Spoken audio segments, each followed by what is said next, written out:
All right, how is everybody doing today? Welcome back to another episode of The Banker Next Door. Today, we're going to be jumping into the conversation on artificial intelligence. I want to show everybody three articles from the Wall Street Journal today. We're going to be looking at how is JP Morgan using artificial intelligence. We're also going to be looking at, what's going on in the labor market. Like, in other words, if people are applying for jobs, how often is the use of artificial intelligence showing up now in resumes? And then finally, we're going to look at an article which basically plays a little bit of devil's advocate, why you shouldn't jump into an AI strategy because of some of the pits and risks. There are some of the risks and pitfalls that are there for you. So let's jump into a few of these articles here real quick. So we're going to start with the rise of artificial intelligence at JP Morgan. So Teresa, and if I'm saying her last name right, Renther, if I'm saying that right. Renther, overseeing the AI rollout at America's largest bank on what it means for thousands of employees and millions of Chase Bank customers.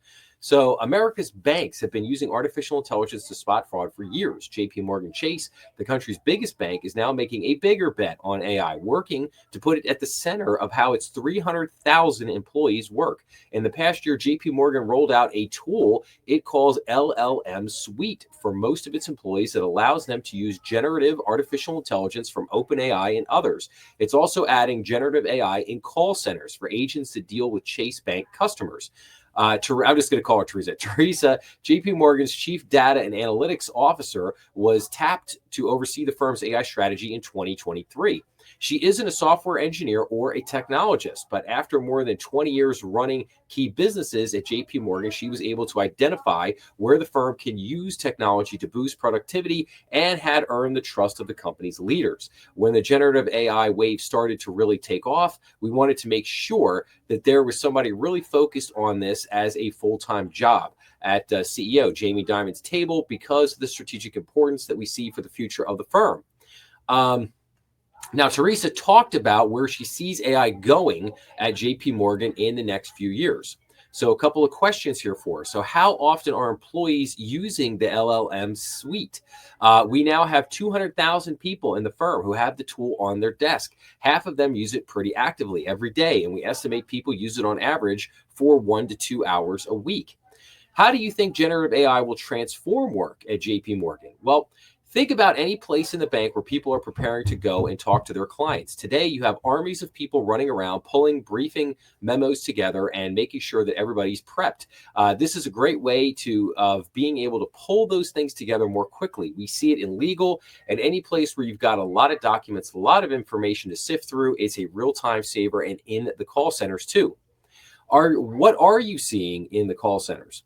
Well, they've been using AI for a while to help answer customers' questions, but when you couple what we already used with the new large language models, they're great. Think about a customer calling. It might be about your car loan, your mortgage, your deposit account, your credit card. The person on the other end of the phone has to be able to traverse all those different products. The models let the call center agent find information faster and answer the questions faster and more accurately.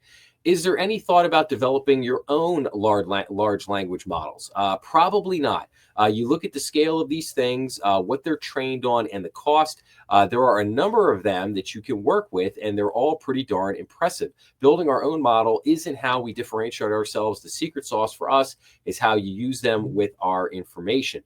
Are you seeing tangible productivity gains across the bank from AI? It's very early innings. First, we want to put the tool in people's hands and let them be able to ask questions and get answers. That already starts to spawn great ideas, innovation, some productivity. The second phase is where you take the models and start to plug them into JP Morgan, our policies, our procedures, what we know about clients, how you can have the model working on knowledge that's specific to us. The third horizon, and we're not there yet, is for the models to be able to do more reasoning. What happens is they get a chance to think, okay, based on the complexity of the problem that you're asking me, let me think in the same way a human being would approach it.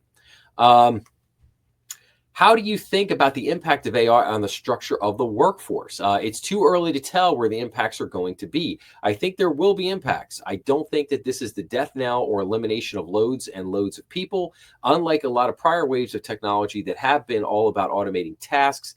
and they tend to be more clerical, repetitive tasks. This is applicability across the board. There aren't a lot of job functions that can't be augmented with this tool. And then, what innovations in your technology do you think will have the most impact? So the models are all trained on all the data that's publicly available, right? So what the models don't have access to is the data that's specific to the enterprise. That then becomes the differentiator in terms of how much value JP Morgan gets versus somebody else in financial services. And then it goes into like, what have you already started to connect the models to JP Morgan's proprietary data? We have started, it's in progress. How do you make sure that your AI isn't running amok? We have controls around everything we've done with AI that have been long established. Every time we develop a use case, it is kind of interesting that she says it's long established, yet they've just put these things in the hands of employees. I don't see how both of those things can be true. How are JP Morgan clients able to assess the bank's AI tools for themselves? AI does give you the ability to scale and provide more personalization. Most of us, I think, would prefer if you could just go online to a digital channel and get the answer fast. And then finally, is there any specific area where you're already seeing good returns on your AI investment? I would turn it around. I can't think of a business where that's not true. Okay, so a lot of things to unpack here. She talks about the different waves in which, this kind of first horizon, we're going to put the tool in people's hands. The second horizon, where we're going to, take the models to start plugging them into their policies and procedures, what they know about clients. And then this third horizon, where they're going to talk about, models will be more applicable to reasoning. Now, a couple things here I'm going to push back on. Any thoughts about developing your own large language models? Absolutely. If they haven't developed them themselves, they will. JP Morgan has an $11 billion plus technology budget. If they want to develop their own large language models, they will certainly be able to do that. Or if they just want to buy somebody who already has, they will certainly be able to do that. So I definitely see that coming in their future. The other thing here is they're absolutely looking to eventually replace a lot of people. That is exactly what they're doing here, especially in call centers and online. I mean, they could save themselves probably, tens, maybe even hundreds of millions of dollars a year if they could basically completely automate their call centers with AI, and then they don't have to pay any human beings to be there or do that. But I will say that as far as the chatbots and things go, I mean, these things are not fun to work with. I mean, I've worked with a bunch of them on all different kinds of websites, and I think for the most part, a lot of them stink. They really do. The hype is definitely overblown in my mind when it comes to chatbots and automated systems. But let's take a look at two other aspects here. So, how the AI talent race is reshaping the tech job market. So in industries from finance to retail, companies are seeking artificial intelligence skills when looking for technology staff. And you can see here, this chart here, this is basically share of newly listed technology jobs that are AI related on a quarterly basis. And you can see starting here about the end of 2022, obviously ChatGPT was released, I think it was in October of 2022. So you can see here that the number of times that AI is listed here has just dramatically shot up to about 25% now of job listings in 2025. And it says here, companies are increasingly asking their potential technology hires, do you know how to work with AI? So nearly 1 in 4 U.S. tech jobs posted so far this year are seeking employees with artificial intelligence skills. Job listings data show as companies in nearly every corner of the economy adjust their recruiting pipelines to embrace the technology. In the information sector, which includes many of the tech giants investing heavily in AI development and deployment, a leading 36% of IT jobs posted in January were AI related.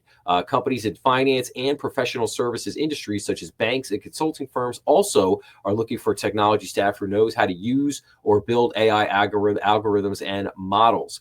And I think,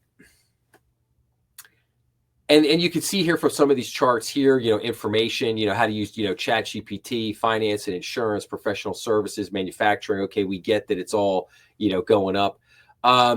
But I think there's a huge disconnect here because number one is what does that mean to have IT skills? Like, I think that there is a huge gap or, a divide or ravine. I think ravine might be a better way. This huge ravine. Number one, I think that artificial intelligence is a buzzword first and foremost. I think that, everybody and their mother is just going to automatically put it on their resume. So I think that's a problem. You're going to get a lot of people just putting artificial intelligence on their resume. And then I think very few companies have defined truly what they mean by artificial intelligence skills. Like, in other words, are you looking for somebody who is highly technical, that understands machine learning, understands large language models, has coding skills, can write and create algorithms, knows how to work with existing algorithms, maybe things like low code, and where they could take chunks of code that are already there, and they could just plug and play and move it around, and then add other algorithms and other coding on top of that, and understands the dynamics of how the data feeds into the machine learning, which then works through the large language model, which then has the AI on top of it. Do they understand all those really deep technical aspects and really have really strong technology skills? Or are you simply talking about somebody who knows how to go on to ChatGPT and knows how to go on to Wally or or DALL-E, whatever it is, and basically can put together some neat pictures and can use oh, hey, we need a couple of ideas on a marketing campaign. Hey, let's go to ChatGPT and plug in, give me 10 ideas for a marketing campaign. Is that, as rudimentary as what you're looking for? So I think that some of those concepts need to really be better defined in the coming, weeks and years, as to what are we really talking about when we're talking about AI skills, and how is that really being represented in the market, and who truly has those skills that employers are looking for. And then finally, this article here, why most companies shouldn't have an AI strategy. So corporate leaders feel they have no choice or risk being left behind, but are they making a mistake? And this expert believes so. So for the past 2 years, ever since the launch of ChatGPT, there has been a common refrain among companies and organizations of all sizes: we need an AI strategy. The frenzy is understandable. Nobody wants to be left behind and miss the next big thing. So many companies are rushing ahead, some even creating AI centers of excellence to centralize AI expertise and resources, and naming chief AI officers to the C-suite. Sorry to say this, but most of them are making a mistake. My takeaway from my work with organizations as they grapple with artificial intelligence is that not only do most companies not read an AI strategy, but they shouldn't have one at all. Going down that road will be at best a distraction. That might seem radical, even nonsensical. Unless companies have an AI strategy now, don't they risk falling behind the competition? My answer is no, for a variety of reasons. Most companies just aren't ready. Yes. AI isn't an island. AI is a technology, just like blockchain, the Internet of Things, the metaverse, and so on. So why would an organization have a separate AI strategy? In fact, AI isn't one particular technology, but rather an overarching umbrella for technologies that exhibit what might be considered human-like intelligence. These include machine learning, computer vision, robotics, image processing, and of course, generative AI in the form of large language models. Exactly. An immature AI workforce. Study shows that most organizations are immature when it comes to AI. By that, I mean that throughout the ranks, from the top executives through the rank and file, there is little knowledge of or experience with AI and its capabilities, and a reluctance to embrace data-assisted decision-making. All of this means any AI strategy will be misguided and inexecutable. If you are the leadership team and you aren't familiar with AI, how are you going to build a strategy for AI? You can't. Oh, wait, that's very interesting, because let's go back to this for a second here. So Teresa, the JPMorgan's chief data and analytics officer. So she's the chief data and analytics officer. She was tapped to oversee the firm's AI strategy. She isn't a software engineer or a technologist. So does she have any background in technology at all? It seems kind of wild that JP Morgan, I mean, you're telling me they have an $11 billion plus budget, tens of thousands of tech employees, probably 10,000 tech employees, and they put somebody in charge who has no background whatsoever in AI or data analytics or anything like that. I mean, that just seems kind of wild to me. And are they setting themselves up for failure? Given where most companies are starting from, the priority shouldn't be about building a top-down overarching AI strategy. This could come later. It is about encouraging employees to use AI tools to experiment and try things out. Okay, fair enough. And to pursue ideas organically rather than following management direction. Maybe. That could also get you in serious trouble there. So, and then what are some of the consequences here? It will distort decision making. Striving to create an AI strategy will likely force employees to look at everything through an AI lens. Right now, it seems like AI is seen as the solution, whatever the problem is. Correct. History matters. My research reveals how the set of decisions and options possible at any point in time is limited by decisions made in the past, even though past circumstances may no longer be relevant. History matters, particularly, and it says here, that is particularly true with technology. So in the end, if a company is like most companies, it has been slow to embrace the changes that are imperative in a digital-first world, it isn't going to leapfrog other companies just because it has an AI strategy. The company is going to have to take baby steps. And no AI strategy, however well-intentioned, however pretty it sounds, is going to make a bit of difference. So yes, I agree 1,000% with this gentleman. It's like you have to take baby steps. It's why so many companies out there have what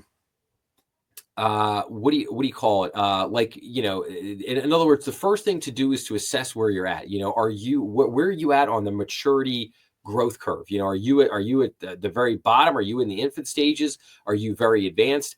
That's kind of the first step in any technology matter. Try to determine where are you at from a maturity standpoint. And then that will basically begin to put the road together for where you need to go. So I thought that all of these articles were very interesting to kind of point out some of the dynamics that were going on right now. What's happening at the largest bank in the country? What are they doing with AI? We got some very good information on that. What is happening in the labor market? Well, we've seen that basically 25% of jobs are now have some kind of reference to AI skills.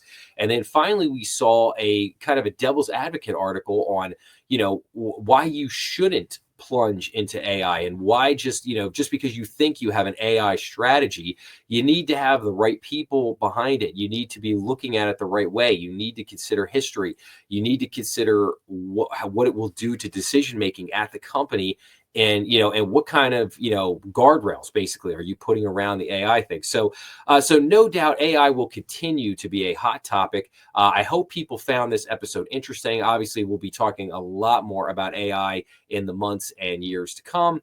But like I said, if you have comments on this episode, please leave them because I would love to hear people chime in on this one. But with that, I will wrap up by saying if you like this episode, please make sure to like, share, and subscribe, as that always helps the channel. Remember, we are on YouTube, Rumble, and all major podcast platforms. And please be sure, as always, to check out some of the other episodes on the channel. I thank you for listening, and I'll see everyone again real soon. Take care.